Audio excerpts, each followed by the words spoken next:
अस्सलाम वालेकुम दोस्तों, आज हम डिस्कस करेंगे मेरी ज़िंदगी है तो ड्रामे के उस सीन को जिसमें कामयार पारिया के मुंह में ज़बरदस्ती जहर की गोली ठोंस देता है। मुझे इस इंसान की बिल्कुल भी समझ नहीं आती है, कभी फरिश्ता बन जाता है, कभी इब्लीस से भी 2 हाथ आगे हो जाता है। मैं तंग हो गई हूँ इस इंसान। आयरा मुसलसल कामयार को ब्लेम कर रही है। आयरा को सबक सिखाने का मज़ा तो तब आता जब आयरा की शादी खावर के साथ हो जाती और फारिया को बाद में होश आता। तब कोमा वाली लड़की फारिया इसको बताती कि आयरा प्यार में सबसे पहले ट्रस्ट होता है, बाकी चीज़ें बाद में होती हैं। और आयरा तुम तो बहुत बड़ी बेवकूफ़ हो, तुमने तो कभी कामयार पे ट्रस्ट किया ही नहीं। लेकिन आयरा को तो कामयार से प्यार है ही नहीं। आयरा को तो बस कामयार की यही आदत अच्छी लगती है कि वो इसको कितना पैम्पर करता है, उसके कितने थप्पड़ खाता है। आयरा को कामयार की सिर्फ इसी चीज़ से प्यार है। आयरा एक खुदगर्ज लड़की है, वो सिर्फ ये चाहती है कि कामयार उसको कितना स्पेशल ट्रीट करवाता है, सुबह शाम इसके थप्पड़ खाता है, फिर भी इसके पास आता है। आयरा को सिर्फ मोहब्बत नाम का पता है, मोहब्बत नभाई किस तरह जाती है इसका आयरा को ज़रा भी नहीं पता। बस आयरा को कामयार की हालत देख के उस पर तरस आ रहा है और कुछ नहीं। कभी फरिश्ता बन जाता है, कभी इब्लीस से भी 2 हाथ आगे हो जाता है। मैं तंग हो गई हूँ इस इंसान। और इस तरह की सेल्फिश लड़कियां ड्रामों के अंदर भी और रियल लाइफ के अंदर भी सिर्फ थप्पड़ ही डिजर्व करती हैं। मुझे हैरानगी इस बात पर होती है कि राइटर ने इस ड्रामे के अंदर लड़कों को तो बड़े थप्पड़ लगवाए हैं। हर छोटी छोटी बात पे इस ड्रामे में कहीं ना कहीं किसी लड़के को थप्पड़ पड़ रहा है।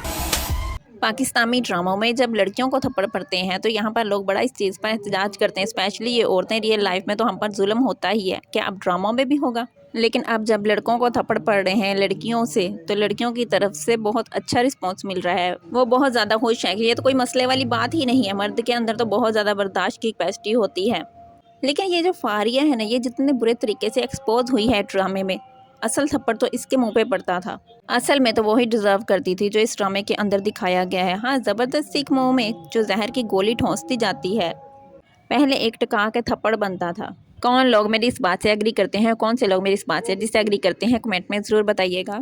लेकिन फारिया तो अभी भी नहीं मरेगी, वो इस ड्रामे की जान नहीं छोड़ने वाली अभी। अब आप लोग बड़ा हैरान होंगे, क्यों भैया, जहर की गोली तो दे दी लेकिन वो मरेगी क्यों नहीं? ऑपरेशन की झलकियाँ भी दिखाई जा रही हैं, तो कुछ ना कुछ तो है, वो मैं आपको बताती हूँ। वो क्या है जो लेटेस्ट एपिसोड का जो सबसे ज़्यादा सेटिस्फाइंग सीन है, स्पेशली मेरे लिए, वो कामयार का ये वाला सीन था। नफरत करता हूँ तुमसे, तुम्हारी सोच से भी ज़्यादा मज़ा आया, क्योंकि जो लड़की बिल्कुल भी ट्रस्ट ना करना जानती हो, यहाँ पर फ़ौरन इसे रिएक्ट कर देती है। भाई ये सीन आपको देखने को मिलेगा। तुमसे तुम्हारी सोच से भी ज़्यादा मज़ा आया। ऐसी लड़कियाँ सिर्फ नफरत की ही मुस्तहिक होती हैं, इनके साथ ऐसे ही होना चाहिए। तो व्यूज़ हमें जानना तो ये है कि ड्रामे की आने वाली एपिसोड में क्या होने वाला है। तो स्टार्टिंग करते हैं इस सीन के साथ जो इस ड्रामे का सबसे इंटरेस्टिंग सीन है। आने वाले एपिसोड में ये दिखाया जाता है कि हमारा कामयार फारिया के सामने और इससे पूछता है कि वो इसे कितना प्यार करती है, और फिर इसी टाइम इसको कहता है कि एक ऐसा कैप्सूल खाने के लिए जो जहर का है, और ऐसे में ये भी बता देता है कि 10 मिनट के अंदर डेथ हो जाएगी। यहाँ पर आप इस सीन को बहुत ज़्यादा इंटरेस्टिंग बना देते हो। आधा इंटरेस्टिंग बनाया है, लेकिन डबल इंटरेस्टिंग होना चाहिए था।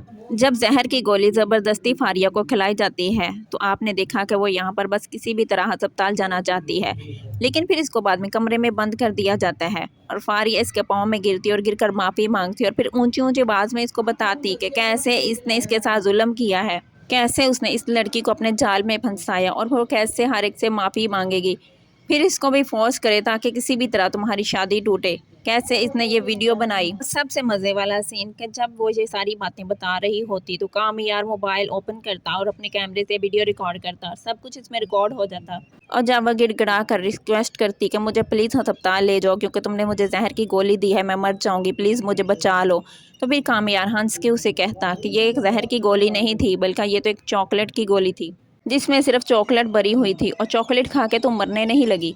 बस मुझे तो तुमसे सच बुलवाना था जो तुमने बोल दिया, और अब मैंने रिकॉर्ड कर लिया है और अब मैं सबको दिखाऊंगा, और अब तुम्हारी असलियत सबके सामने आएगी। ये मैं आयरा को भी दिखाऊंगा और बाकी सबको भी दिखाऊंगा। लेकिन जब वो उसे बताता है कि ये सिर्फ चॉकलेट की गोली थी जिसको खा के तुमने सिर्फ एंजॉय किया, तो वो हक्का बक्का रह जाती। कैसे फ़ौरन इसने सब कुछ बता दिया इसको। तो यहाँ पर इसके पास एक प्रूफ भी आ जाता है, जिस प्रूफ को वो मज़ीद दिखाकर आयरा को बताता है कि भैया वो किस हद तक जाहिल है, वो किसी की भी बातों पे कितनी जल्दी ट्रस्ट कर लेती है बगैर ये जाने कि वो सच है या झूठ है। कोई इनके रिश्ते को तोड़ना चाहता था और इसने कितनी जल्दी उसकी बातों पे यकीन कर लिया, कितनी गलत बात है।